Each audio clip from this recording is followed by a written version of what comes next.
Hello and welcome to the IBA's weekly bulletin of news and information for the radio and the television trade. Today, making his last regular appearance on Engineering Announcements, Pat Hawker, and he looks at some of the milestones in independent broadcasting over the last 20 years.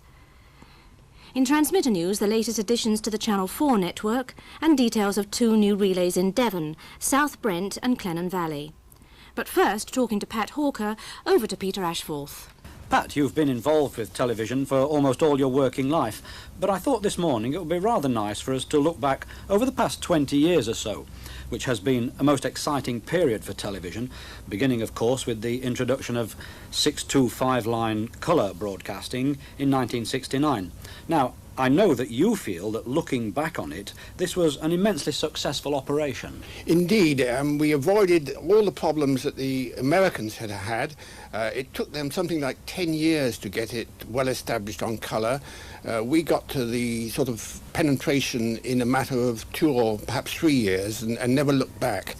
Why do you think this was? I mean, obviously some particularly good decisions about the system, or what was it? Yes, I think we can congratulate ourselves that we chose the Powell system at the time, although also one must give a lot of credit to the advances that had been made, particularly on colour cameras and so on. The Americans found, like so many times, that pioneering don't pay, and we came in later and learnt from their lessons. The change over to 625 lines, looking back on it, seems relatively smooth as well. We had the business of the dual standard receivers for a few years, but it seems to have gone relatively smoothly. Yes, although of course it has meant in the end that we have lost the use of the VHF band 3, which I think was a very fine band for television, but that's water under the bridge. Let's move on to some other great landmarks. Teletext. I suppose the introduction of teletext would be another landmark over the past 20 years. Yes, it's a landmark that particularly I recall in connection with these programmes, because the first transmission by the IBA of teletext was in fact on Engineering Announcements back in 1973. And of course we ought to get a patriotic plug in here. Teletext is now used widely around the world, but in fact it was invented and developed in this country. It's a British invention. It's done very well in most countries. America has had problems in getting it established. And of course, it didn't get off to a very bright start in the UK. It took a number of years to get decoders on the market, and sales and penetration have never been exceptionally good. But nevertheless, it is a firmly useful service nowadays. Let's move on then to perhaps the most recent major development, and that's the introduction of Channel 4. This again, from an engineering point of view, certainly went comparatively hitch-free. I think it's been a remarkable success, and I mean, by the end of this year, all of the 800 or so low-power relays will have been equipped for Channel 4, and the coverage will be exactly equal to that of ITV, and this is in a matter of 5 years, which is a remarkably quick time. And of course, even at the very start, we had something like 87% coverage of population. Yes, it's been an engineering major success. Now, it might seem, in case some viewers think we're looking back on the past rather through rose-tinted spectacles, as it were, there must be some blots on the record somewhere, Pat, along the line? Well, the thing I remember most was, in fact, the collapse of the Emley Moor mast in March 1969, which threatened the whole of the programme for going into UHF and colour. To have a major mast collapse in that way really did look for a time as though we were going to have to put the whole programme back, but thank goodness it all got put right, and of course we now have the concrete mast there. Any other particular bad spots in the record, do you say? Well, I'm not thinking so much of bad spot. What did strike me, we haven't mentioned, of course, was the change from the ITA to the IBA in 1972 with the introduction of local radio. And I remember very well your being the first announcer on local radio in the London area when, in fact, the IBA ran the station on trade test for something like 6 months. That's certainly true, Pat. I'm still dining out on that one. You did mention teletext earlier on. It is a fact. Channel 4 and colour really got off to flying starts teletext we were very nervous about for a number of years even, were we not?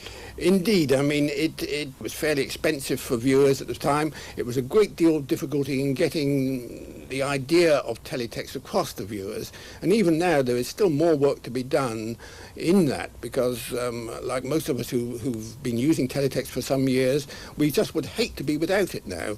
And yet it is quite difficult to, even to this day, to convince people who haven't got it that it is a really useful service. It is nonetheless firmly established now, almost as much as television itself. Indeed, in fact, as engineering announcements were saying a week or so ago, fast text is yet a further improvement in it. Although, again, I would like to see, personally, the control units being made simpler to operate by the older people. As you get older, you just haven't got the patience to fiddle with a lot of knobs and learn the tricks of the trade. And finally, Pat, I must ask you my favourite question to you over these past 10 years or so. How long will it be before we can all receive direct satellite television? Peter, that's no longer my problem. It's nice to have something to leave to one's successors. Do you know, I knew you were going to say that. Thanks very much indeed, Pat. And thank you, Peter. And our special thanks to Pat Hawker, whose regular contributions to engineering announcements have kept us informed and entertained since the very first of these programmes back in 1970. Well, Pat now leaves us to devote even more time to his many other journalistic activities, and we wish him well. Transmission announcements now, and we start in Wiltshire, where the Salisbury relay is on reduced power on ITV until about 4 o'clock this afternoon for maintenance work, and again tomorrow between 9 and 5. In Dorset, Winterbourne Sickland is off this morning between 10 and 11 for an electrical inspection. And at Morven, weather permitting, there's aerial maintenance this morning, with the relay expected to be off until about 12:30 this afternoon. Tomorrow, Channel 4 from the main station at Winter Hill will be off between 10 in the morning and 1:30 for essential maintenance. In London, Crystal Palace is expected to be on reduced power tomorrow until midday for aerial maintenance, weather permitting. In West Yorkshire, Wharfdale will be off tomorrow morning between 10:30 and 11:30 for electrical maintenance. This will also affect Addingham. And on Thursday, near Birmingham, the relay at Bromsgrove will be off until 12:30 because of aerial work. New relays now, and in Paynton, Clennon Valley is now expected on air later this week.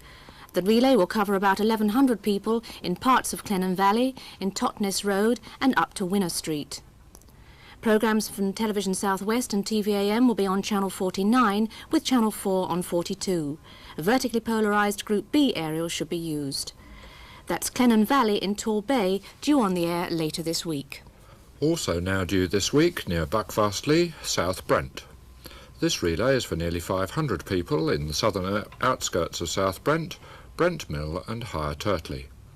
Television South West and TVAM will be on Channel 43 with Channel 4 on 50. The aerial group is B, vertically polarised. South Brent in Devon is expected to come on air later this week. And hope to be ready later in the month. In the West Midlands, Hales Owen. Central and TVAM on Channel 61 and Channel 4 on 54.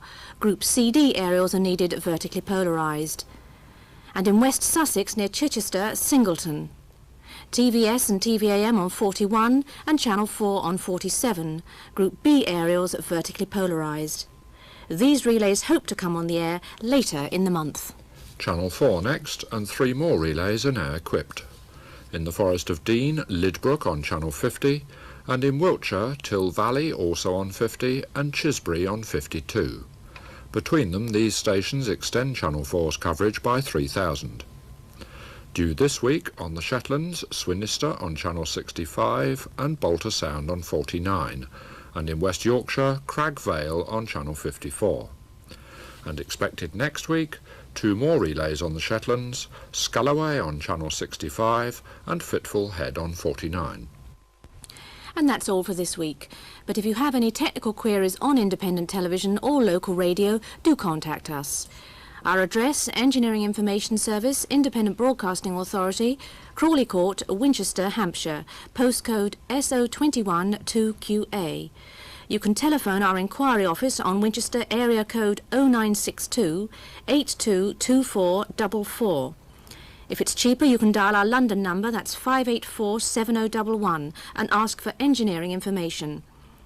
We'll be back again next Tuesday at 9:15 and also at 12:15 in all regions except Wales. So from John Lovell and from me, Janet Smythe, goodbye until next week.